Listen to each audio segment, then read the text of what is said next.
1890 সালের কথা। স্বামী বিবেকানন্দ তখন ভারত ভ্রমণে ছিলেন। তিনি শুধু আধ্যাত্মিক জ্ঞান অর্জনের জন্যই ঘুরছিলেন না, বরং ভারতের প্রকৃত রূপ, তার সংস্কৃতি ও আধ্যাত্মিক শক্তির উৎস খুঁজছিলেন।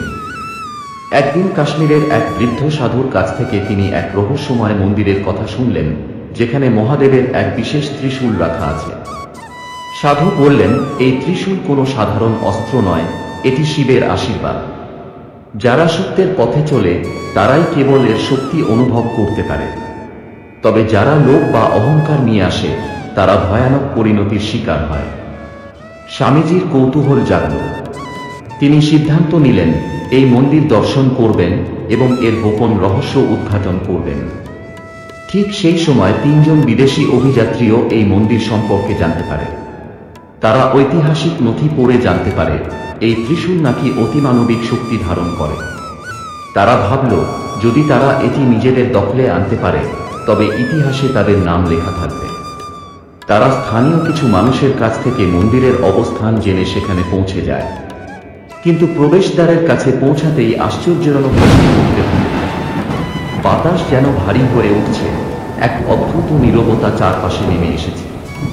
তখনই স্বামী বিবেকানন্দ সেখানে উপস্থিত হন। তিনি বিদেশিদের দেখে বললেন, তোমাদের মনে কি উদ্দেশ্য আছে? কেন এখানে এসেছ?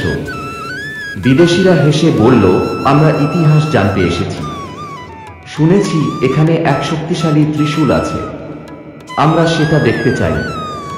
স্বামীজির তীক্ষ্ণ দৃষ্টিতে তারা কিছুটা অস্বস্তি বোধ করল। তিনি বুঝলেন তাদের মনোবাসনা শুদ্ধ নয়। তবুও তারা জেদ ধরে মন্দিরে প্রবেশ করল। মন্দিরের ভেতরে ঢুকতেই তারা এক বিশাল শিবলিঙ্গ দেখতে পেল, যার সামনে পাথরের এক প্রাচীন ত্রিশূল স্থাপিত ছিল।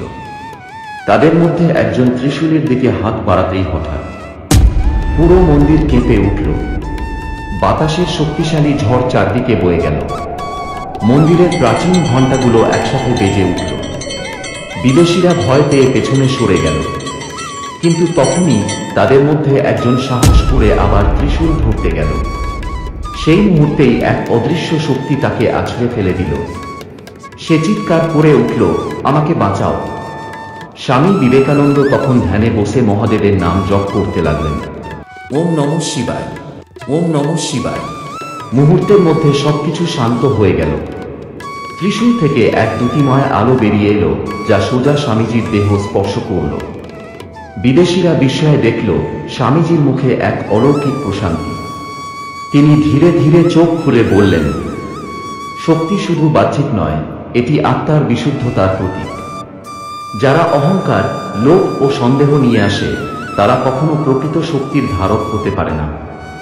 3 জন বিদেশি বুঝতে পারল তাদের লোভ এবং অবিশ্বাসের জন্যই এই ঘটনার সম্মুখীন হতে হয়েছে। তারা স্বামী বিবেকানন্দের পায়ে পড়ে ক্ষমা চাইল। স্বামীজি শুধু মৃদু হাসলেন এবং বললেন, এখন সত্যকে উপলব্ধি করো, আর কখনো লোভের কারণে জ্ঞানের অপব্যবহার করো না। তারা শপথ করল তারা আর কখনো ক্ষমতার লোভ করবে না এবং প্রকৃত জ্ঞান অর্জনের পথে চলবে।